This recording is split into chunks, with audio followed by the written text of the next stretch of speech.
Hello everyone! Kamusta kayong lahat mga kabugis? At kamusta ang mga bougainvillea plants nyo? It's Michael here and welcome back to my channel.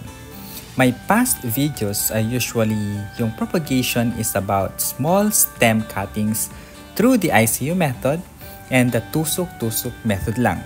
And this time naman, ang gagawin ko is yung big stem cuttings na freshly cut sa aking bougainvillea dahil nag-trim ako dahil naging wild na yung area na yon.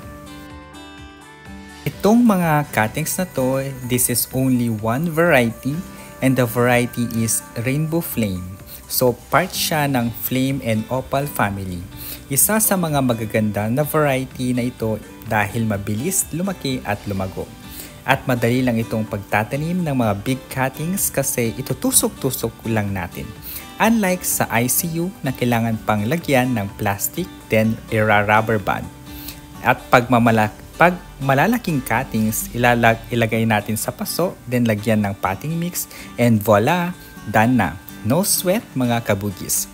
Yung mga potting mix naman na gamit ko is a combination ng garden soil na nabili ko lang sa garden centers and tapos dinagdagan ko lang ng mga bulok na ipa ng palay.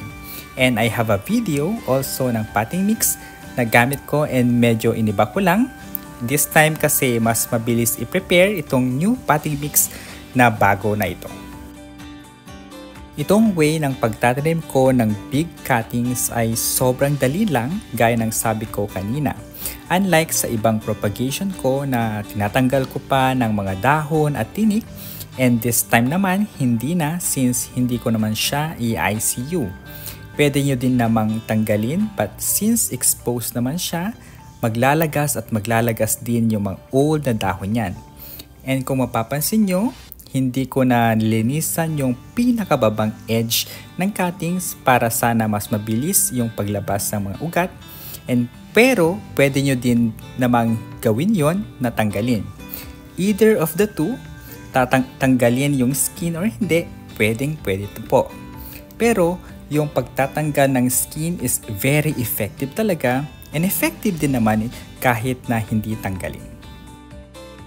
Sa pagtatanim ko ng big cuttings, hindi ko na nilagyan ng rotting hormone solution or liquid and paggamit ng aloe vera para sana mas mabilis maglabas ng ugat. And since malalaking cuttings naman ang mga ito, for sure, mabubuhay ang mga ito and based na din sa experience ko.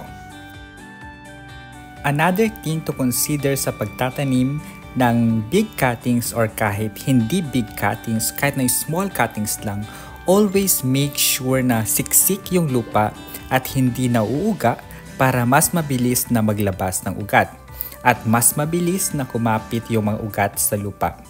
One of the reasons kung bakit hindi nabubuhay ang mga tinanim na cuttings is dahil hindi maganda ang pagkakalagay sa lupa. Mga kabugis, as a reminder, ayaw ng bougainvillea ang laging nagagalaw pag pinapabuhay and best na yung area na pinaglagyan nyo is hindi nagagalaw or malayo sa mga alaga nating mga pets. As much as possible, huwag palaging nililipat ng pwesto yung mga propagated cuttings. Kung saan mo sila nilagay, doon na lang sila hanggang mabuhay sila. And ewan ko ba sa mga bougainvillea cuttings kung bakit ganun sila ka-sensitive habang nasa process sila ng propagation or sa stage sila ng propagation at pagpapalabas ng mga ugat. At bago tayo magpatuloy and while nagtatanim ako ng mga cuttings ng big cuttings and baka sakaling napadpad ka sa channel ko and if you are happen to be new to my channel at hindi pa nakaka-subscribe, paki-click na ang subscribe button para maging updated ka sa latest at sa susunod na videos ko gaya ngayon about bougainvillea. And if nakasubscribe ka na, I would like to take this opportunity na magpasalamat sa aking mga viewers na matiyagang nanonood sa current and past videos ko.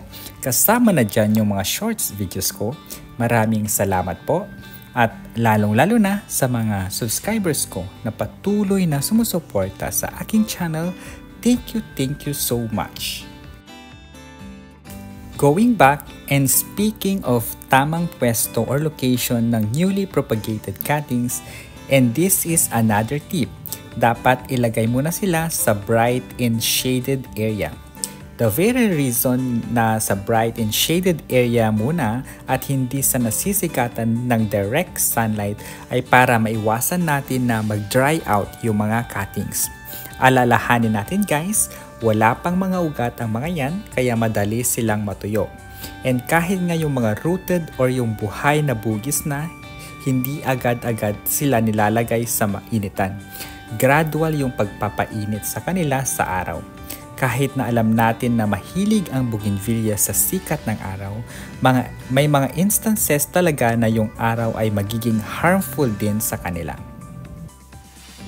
Another tip sa pagtatanim ng bougainvillea cuttings is when is the best time para mag-propagate. My answer is anytime. Pwede namang magtanim. Pero yung pinaka-best talaga is yung months ng December to March para medyo malamig at hindi mainit. Pag medyo malamig yung panahon, maganda mag-work sa garden at mas marami kang magagawa. And pag summer naman na sobrang init, kailangan mong gumising ng maaga para hindi pa ganun kataas ang araw. In short, mahirap magtrabaho. Also, at since dry season pag summer, madaling mag-dry out din yung mga soil kaya mas madaming beses na pagdidilig. At pag tag-ulan naman, pwede namang magtanim pero may precautions. Maganda magtanim pag tag-ulan pero dapat nasa silong yung mga cuttings para hindi mababad sa ulan na magiging dahilan ng rotting. Pag tag-ulan, prone sila sa rotting kahit pa sa rooted na. Itong mga big cuttings ko guys, nito ko lang siya tinanim and kita nyo naman yung success rate is mataas. At gusto ko lang din i-share yung very reason why gusto ko magtanim ng malalaking cuttings ay para gawing rootstock na din sa mga grafting. Kasi perfect ito dahil malalaki na and matataba na yung mga stems niya. Tapos guys, yung mother plant naman, pwede ko na din siyang hukayin for grafting once na makapagpabuhay ako ng mga cuttings na itinanim ko and itatanim ko ulit ito directly sa lupa. And this way, makakatipid tayo sa mga rootstock, di ba? Right after kong itanim yung mga big cuttings, syempre didiligan ko sila unlike through the ICU method. Usually, pre-moist yung potting mix na mga yon, saka ko itatanim yung mga cuttings. That way, maiiwasan ko na sobrang basa yung soil. Since open naman ko naman itong itatanim, itong mga big cuttings ito, after tanim, saka ko sila didiligan. And yung pagdidilig naman after itinanim is gagawin ko lang if nakikita ko ng patuyo na yung soil. Remember guys, huwag palaging didiligan yung mga newly propagated cuttings. This way, may iwasan nating mabulok at mamamatay yung mga tanim nating mga cuttings. So ayun lang guys for today's video. Thank you so much for watching at makakaasa kayo na pagbubutihan ko pang gumawa ng mga relevant videos for bougainvillea. Kaya naman don't forget to subscribe, stay safe and healthy, and we'll see you in my next videos. Bye-bye!